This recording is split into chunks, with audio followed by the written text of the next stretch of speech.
Vamos al Evangelio de Mateo, capítulo 9, versículo 9. Hemos escuchado de un encuentro personal entre el Señor Jesucristo y una mujer con un bajo estándar moral. Quiero ver otro encuentro personal del Señor Jesucristo, y esta vez con un trabajador que tiene sus finanzas bajo control y una persona con muchos amigos.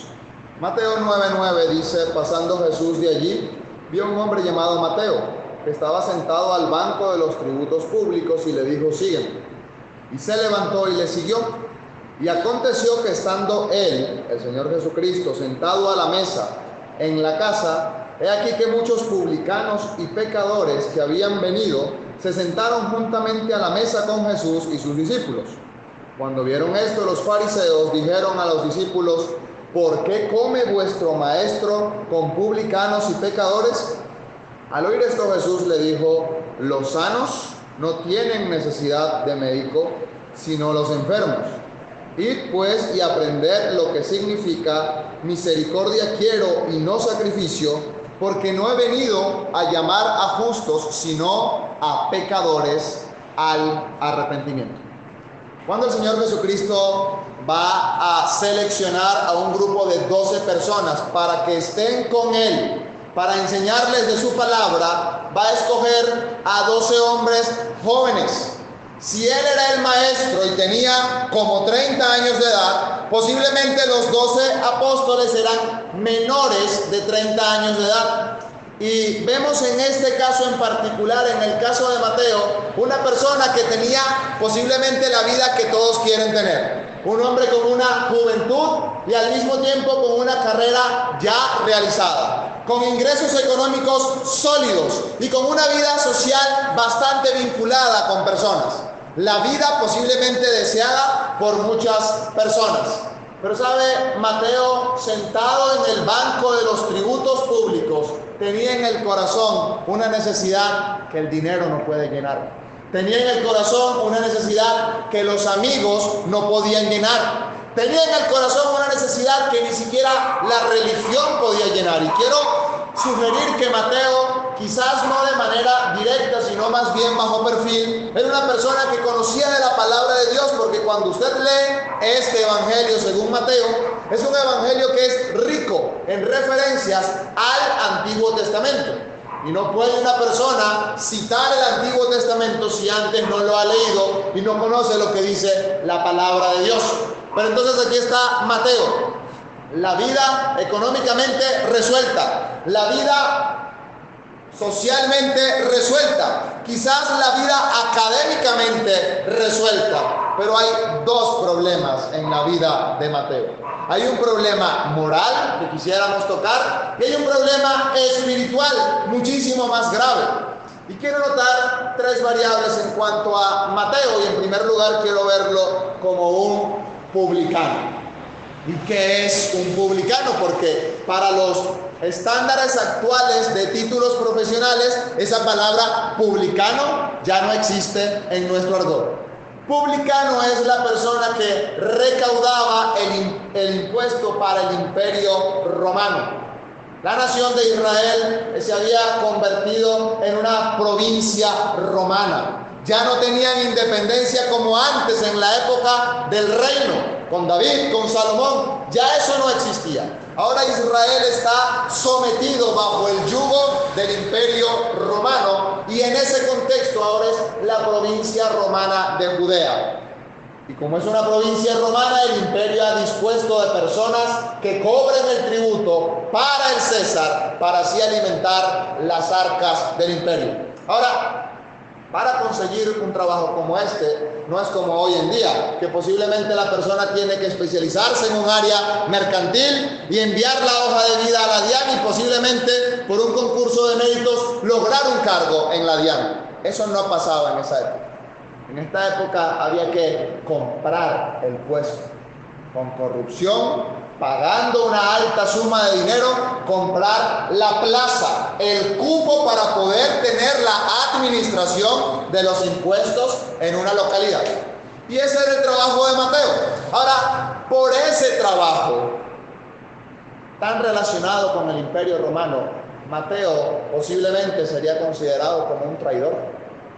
Vamos a ver que el Señor Jesucristo le van a decir que está en casa con pecadores y con publicanos.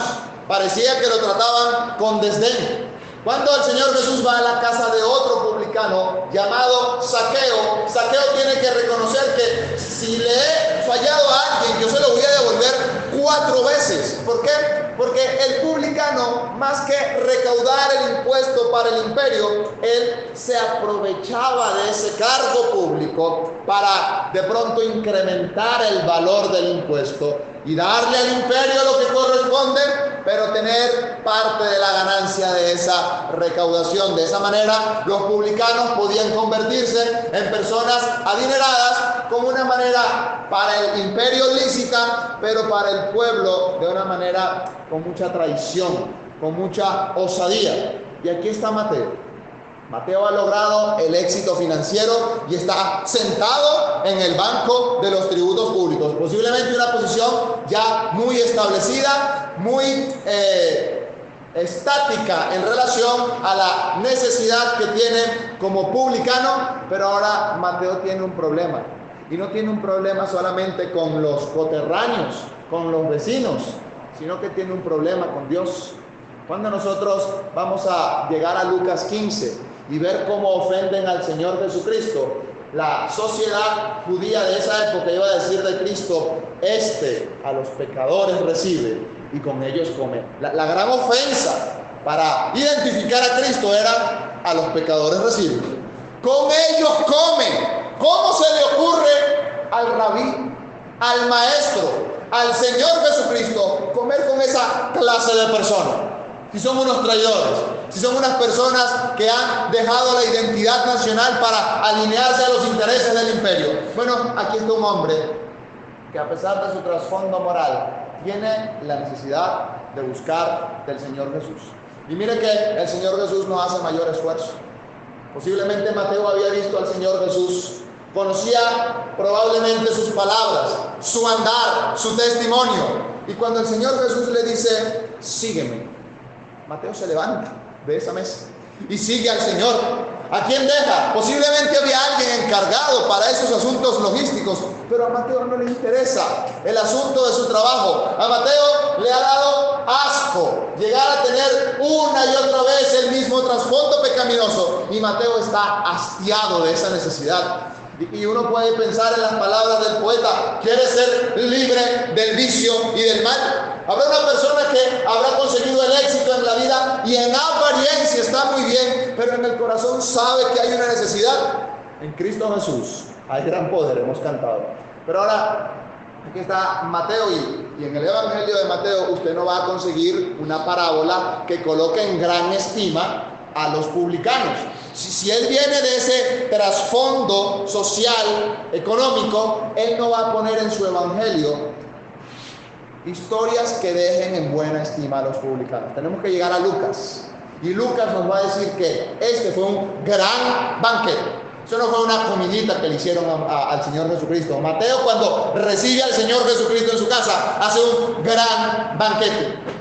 Es Lucas quien va a decir del Señor Jesucristo, palabras del Señor, que un fariseo y un publicano suben al templo a orar.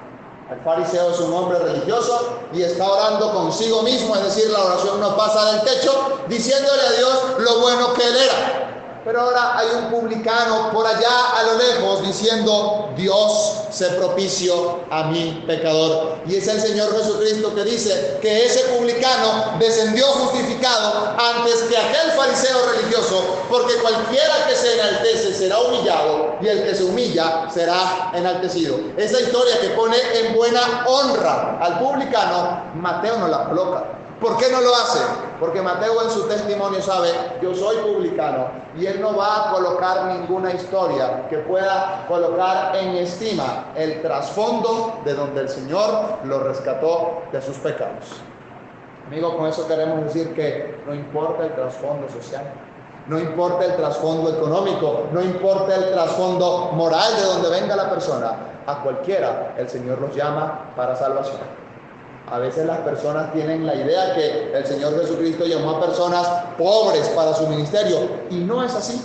Había personas que estaban socialmente muy bien establecidas. Está el caso de Mateo. Pero uno puede pensar en Jacobo y Juan, que cuando van a seguir al Señor, dejan a su padre Zebedeo con los esclavos, con los siervos en la barca, en las barcas. Era tan grande el negocio de Zebedeo que tenían varias barcas y que tenían varios empleados. De modo que no eran personas que se estaban muriendo de hambre. Es más, posiblemente Jacobo y Juan eran de la alta élite social, tanto que conocen al sumo sacerdote, y Juan puede hacer pasar a Pedro en otra ocasión. Pero entonces aquí está uno de los 12 apóstoles, un publicano. Pero ahora no solamente quiero ver el perfil económico, moral, personal, quiero ver el perfil espiritual. Es un pecador. Este hombre, Mateo, sigue siendo tan pecador como cualquier ser humano en la historia.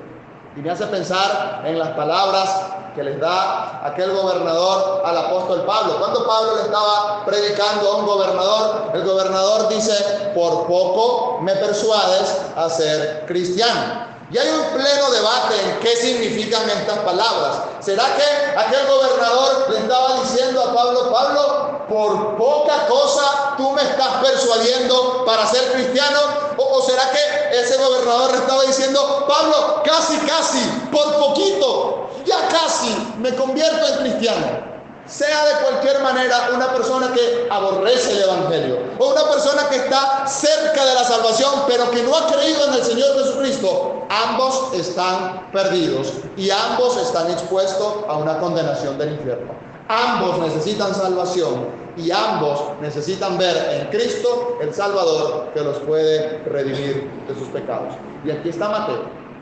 Mateo va a reconocer su propio pecado, su propia maldad.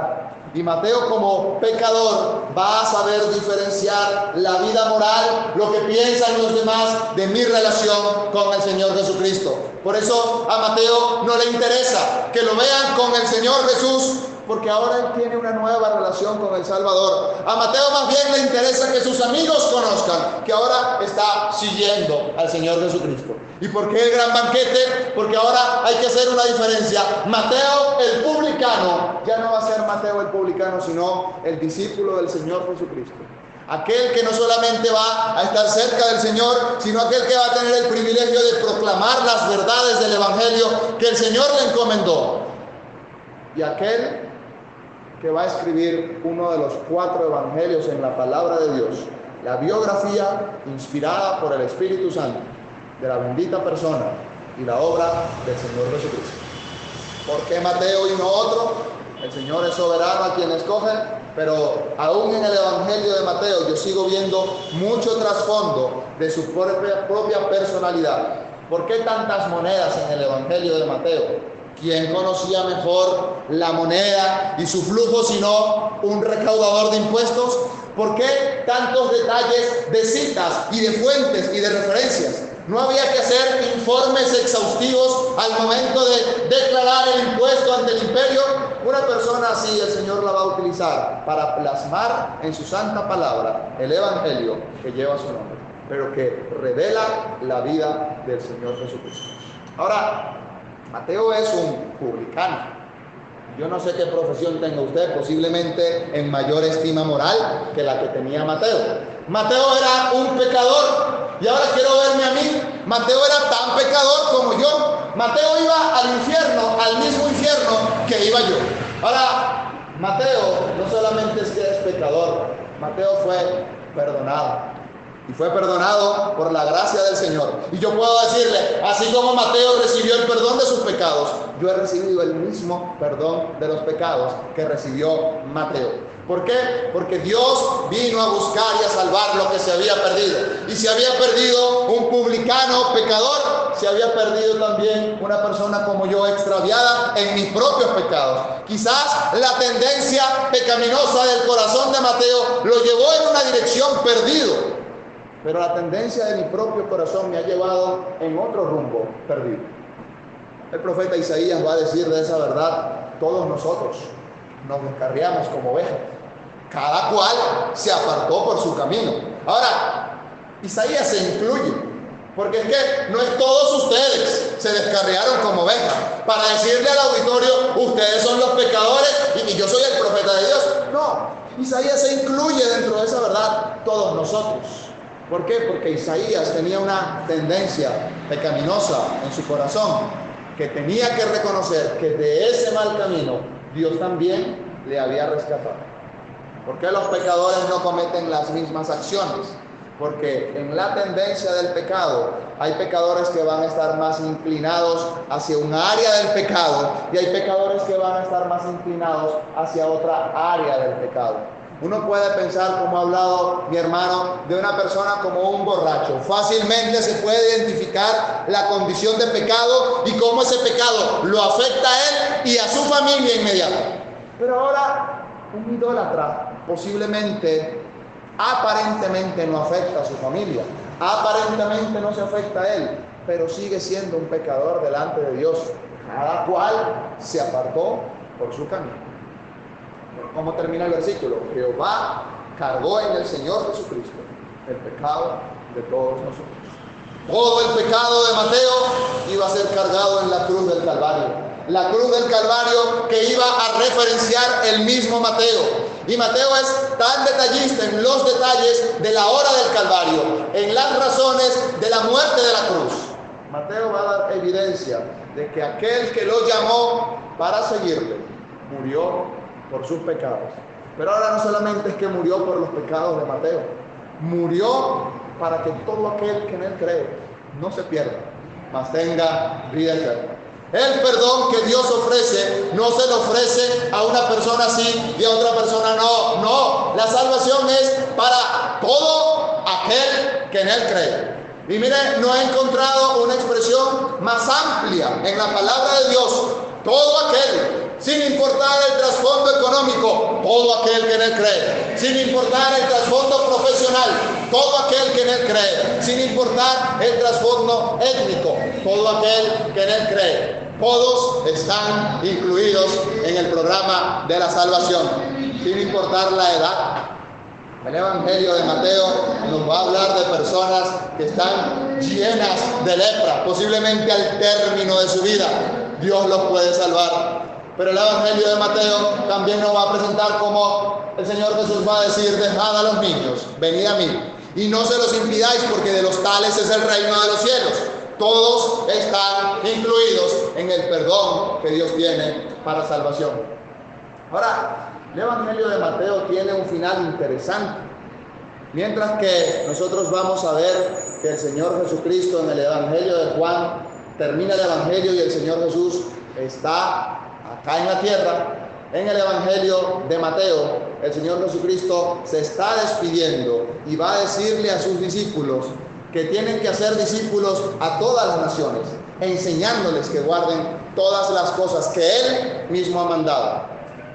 Y me hace pensar, Mateo tiene la visión muy clara. Lo importante en la vida es creer en el Señor Jesucristo, es aprender del Señor Jesucristo. Si hay algo que me debo llevar del Señor Jesucristo, si bien es cierto, Él está en el cielo, como dice el Evangelio de Marcos, si bien es cierto, Él resucitó de entre los muertos y ascendió, como dice Hechos capítulo 1, yo me tengo que llevar en mi propio corazón que es Él el que puede salvar, que son sus palabras las que son vida eterna, como también hemos cantado, que es Él quien tiene plena autoridad sobre todas las cosas. Toda potestad me es dada en el cielo y en la tierra. Ahora Mateo es consciente de los puntos de vista de las otras personas. Cuando el Señor Jesucristo resucita, la gente inconversa va a decir que los discípulos robaron el cuerpo. Y Mateo va a decir, este dicho se ha divulgado entre los judíos hasta el día de hoy. Me gusta una versión de la Biblia que dice, esta es la versión de los hechos, que los judíos han creído hasta hoy. Y Mateo es consciente de que no toda persona va a creer en el Evangelio. Pero ahora, el hecho de que no quieran creer en el Evangelio no significa que no exista un mensaje de esperanza y de salvación de todos los pecados a toda persona. Y por eso Mateo va a concluir su Evangelio diciendo que el Señor Jesucristo es quien puede dar la salvación, ir por todo el mundo y predicar el Evangelio a toda criatura. Amigo, queremos presentarle a uno que no solamente sabe que somos pecadores, sino que nos está otorgando el perdón de los pecados y nos está otorgando la vida eterna en los méritos de aquel que murió en la cruz del Calvario. Vea que acá nosotros no estamos diciéndole que usted tiene que hacer algo para alcanzar salvación, porque en primer lugar no hay nada que pueda agradar a Dios. Y imagínese que hubiese algo que agradara a Dios, pues tenemos que decirle, llegó tarde, porque ya Cristo agradó plenamente a Dios y completamente la obra del Calvario ha satisfecho la justicia divina, por lo tanto ya no hay obra que valga. No importaba cuánto podía aportar Mateo económicamente a las finanzas de los discípulos, eso de nada valía. Lo importante para Dios es que hay salvación a través de Cristo y su sangre derramada permite que nosotros seamos perdonados de los pecados. Ahora, ¿en qué momento fue perdonado Mateo? Mateo fue perdonado antes de la muerte de la cruz. Y estoy pensando un poquito en una compra con una tarjeta de crédito. Es comprar y tener el producto hoy sabiendo que tengo que pagar después. Así fue salvo Mateo. Pero ¿qué de su caso y qué de mi caso? Es como una tarjeta de débito. Es que la plata ya está en la cuenta y cuando usted va a comprar, sabe que hay plata en la cuenta y fácilmente puede comprar lo que necesita sabiendo que el dinero es descontado de la cuenta en donde está la plata. ¿Sabe? Así somos salvos nosotros hoy. Somos salvos por lo que Él ya hizo en la cruz. Somos salvos por la obra que Él ya consumó en el Calvario. Y es por esa obra efectuada en el pasado que ha sido imputada a nuestras vidas que nosotros tenemos salvación, vida eterna y perdón de pecados. Yo tengo ese perdón que Mateo también tenía. Y usted puede tener ese mismo perdón si confesando sus pecados cree en el Señor Jesucristo como Salvador personal. Cree en el Señor para ser salvo por la eternidad. Vamos a orar. Padre nuestro, en el nombre del Señor Jesús, queremos darte gracias porque tú has querido salvar al hombre, como bien expresa tu palabra, por la locura de la predicación. Tú puedes llegar más allá de donde pueden llegar las palabras de un expositor. Tú puedes llegar al alma, al corazón, y tu palabra puede penetrar hasta los tuétanos, hasta las coyunturas. Puede discernir lo que hay en el corazón del hombre y rogamos la eficiencia de tu palabra para la bendición de almas, para la salvación de almas. Rogamos por la prosperidad del mensaje del Evangelio. Reconocemos que eres tú quien puede salvar, que eres tú quien puede hacer obra eterna, así como lo has hecho en nuestros corazones. Y rogamos tu cuidado y tu bendición para aquellos que hoy no te conocen, pero que como Mateo, pecadores, también están necesitando el perdón de sus pecados. Nos encomendamos delante de tu presencia al salir en el nombre del Señor Jesucristo. Amén.